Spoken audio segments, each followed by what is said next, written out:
Вот и добралась Лерушка-путешественница до главного парка аттракционов страны.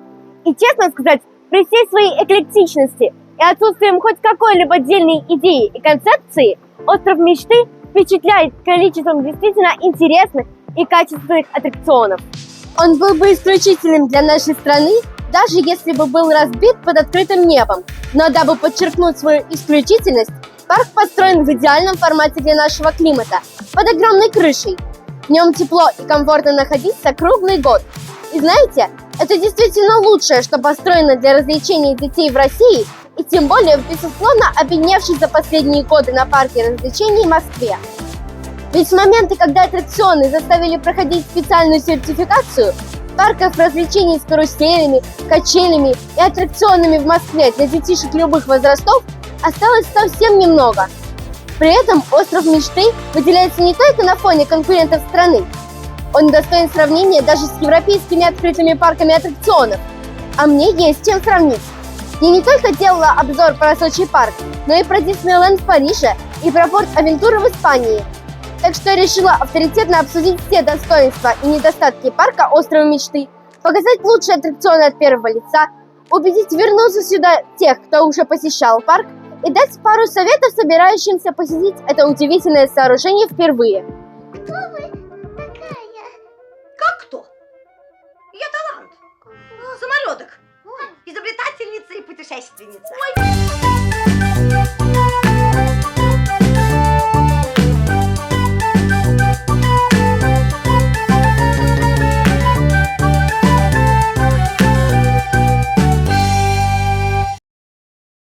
Остров мечты расположен на Гатинской пойме, полуострове, окруженном с трех сторон изгибом Москвы-реки.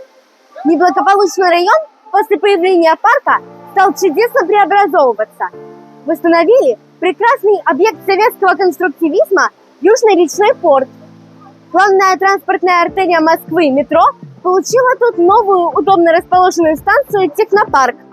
Вы легко доберетесь до острова мечты на машине, на такси, на метро и даже на речном транспорте. Если учесть бесплатную огромную автомобильную парковку, в том числе и подземную, то за транспортную доступность и связанные с этим удобства можно ставить твердую десятку из 5. К доступности и удобству же можно отнести и огромное количество входов и выходов, через которые можно попасть в остров мечты. И в отличие от частых случаев в нашей стране, тут множество входов не только построены, но и постоянно функционируют. Вы можете войти на территорию парка и выйти с нее в любую сторону.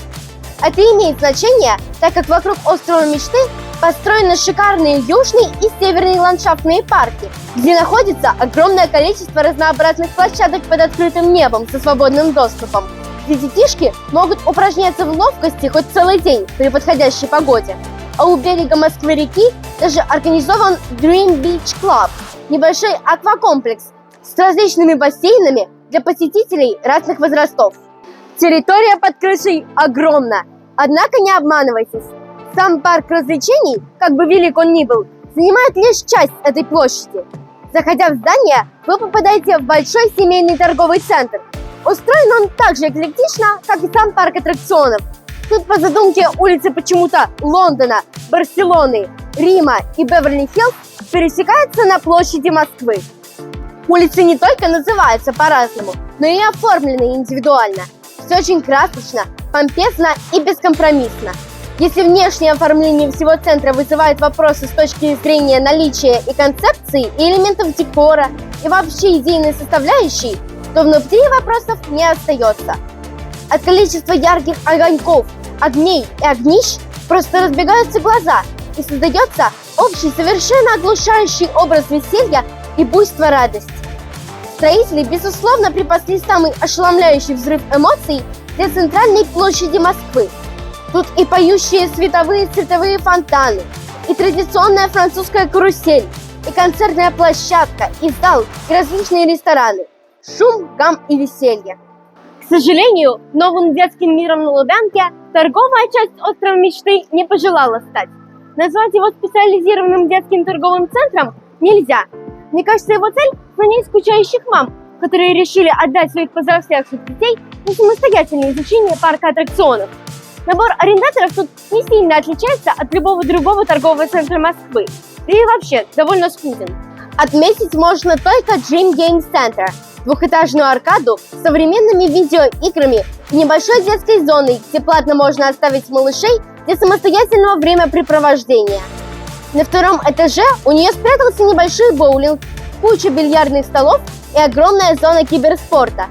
Из-за логики расположения центра улица Лондона постоянно загружена, а вот Барселона пустует.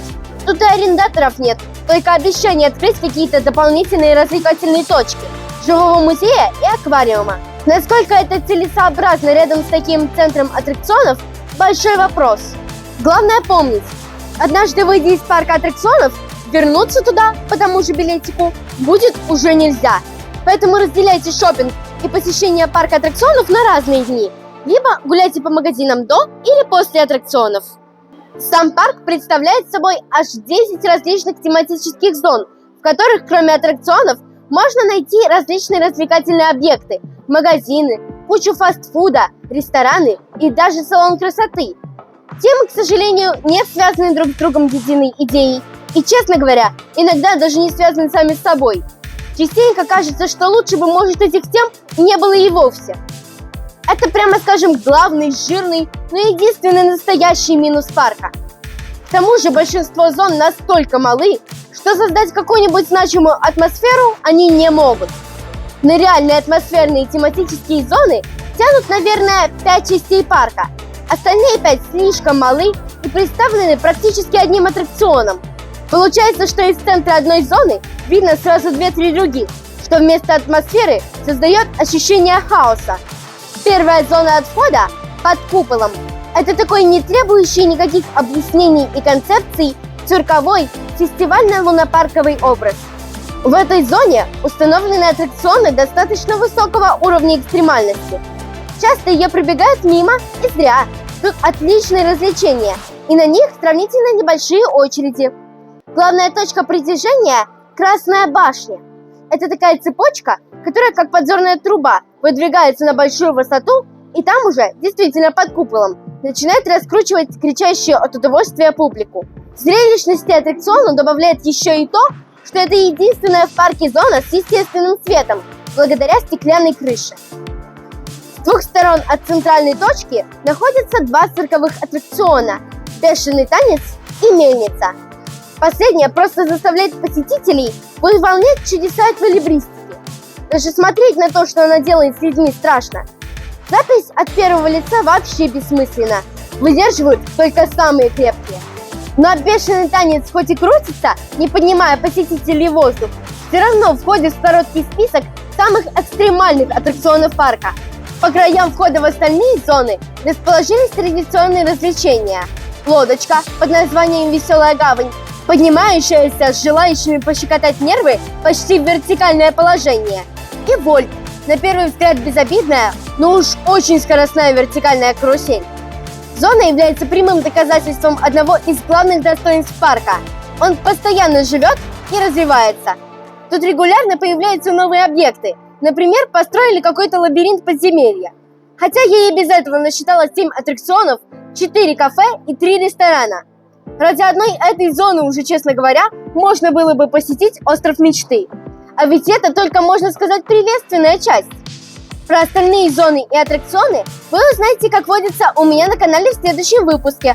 Надеюсь на вашу подписку, на лайки и комментарии. Девушки-путешественница, еще много чего осталось вам рассказать. До встречи! И, кстати, возьмите на заметку, что у острова мечты есть отличный сайт с большим количеством информации и даже телеграм-канал.